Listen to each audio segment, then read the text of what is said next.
ஆண்டின் பொதுக்காலம் 16வது வாரம் திங்கட்கிழமை. நற்செய்தி பகுதி மத்தேயு பிரிவு 12, அருள்வாக்குகள் 38 தொடக்கம் 42 வரை. இன்றைய நற்செய்தியில் யூதர்கள் இயேசுவிடம் ஓர் அரும் அடையாளத்தை கேட்கிறார்கள். கடவுளின் நற்செய்தி பணியாளர் என்று யாராவது தங்களை குறித்து பேசினால் அவர்களிடம் யூதர்கள் பல கேள்விகளை தொடுப்பர். அதிலே ஒரு கேள்விதான் இன்றைக்கு கேட்கப்பட்ட ஓர் அருளடையாளம் செய்து காட்டும் என்கின்ற கேள்வி. இதில் யூதர்கள் செய்த ஒரு அடிப்படையான தவறு என்னவென்றால், கடவுளை அவர்கள் அசாதாரண நிகழ்வுகளில் காண விரும்பினர். சாதாரண நிகழ்வுகளில் கூட கடவுள் அசாதாரணமான முறையில் செயலாற்றுகிறார் என்பதை மறந்தனர். அதோடு இயேசு பலவிதமான அரும் செயல்களை ஏற்கனவே செய்து காட்டியிருக்கிறார்.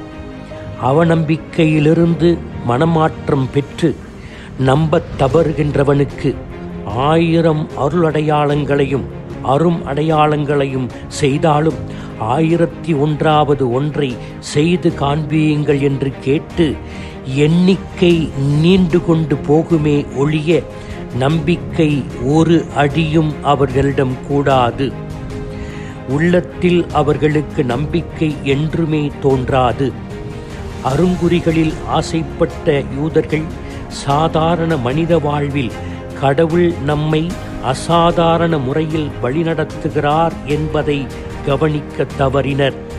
இதயத்தை யாராவது துடிக்க விட முடியுமா? நிறுத்த முடியுமா?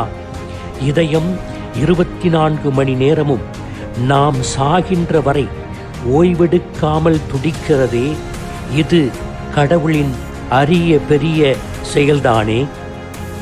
மண்ணிலிருந்து எடுத்த ஆதாமிற்கு தன் உயிர் மூச்சை ஊதி உயிர் கொடுத்தாரே, அதே மூச்சுக்காற்றாகிய கடவுளை 24 மணி நேரமும் சுவாசிக்கிறோமே.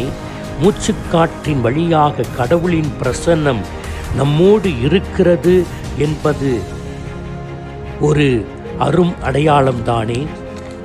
கல்லீரல், மண்ணீரல், நுரையீரல் இவைகளெல்லாம் தனது வேலையை மனிதனின் உடலில் செவ்வனே செய்கிறதே, இதுவும் ஒரு அருமடையாளம்தானே.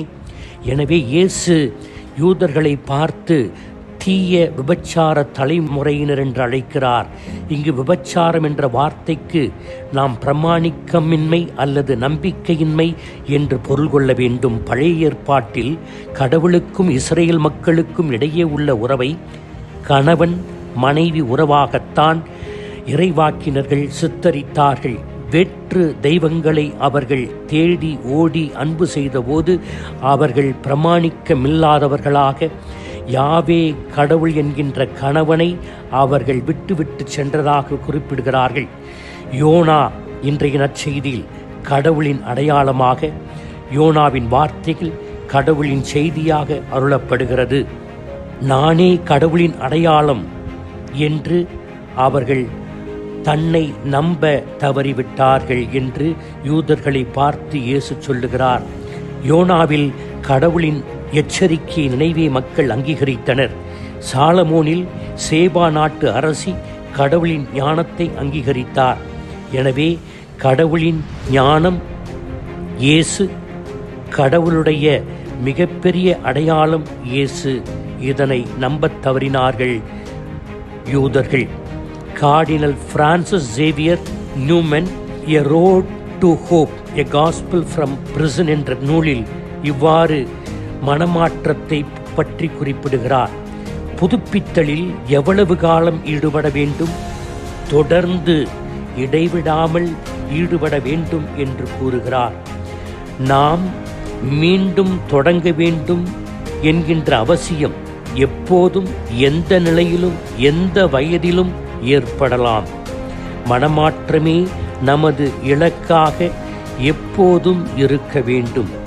கடவுளனான நமது உறவில் நேற்றைய நாளை விட இன்று ஒரு படி அதிகமாக அதிகரித்திருக்க வேண்டும்.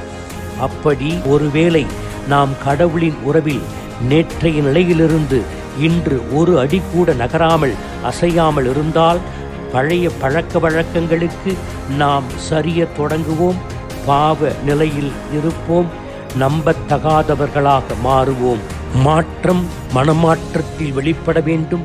மனம் கடவுளின் செய்தியை கேட்க வேண்டும். கடவுளின் அரும் செயல் அன்றாட நிகழ்வுகளில் நடைபெறுவதை உணர வேண்டும். பிரமாணிக்கமாக வாழ வேண்டும். ஆமீன்.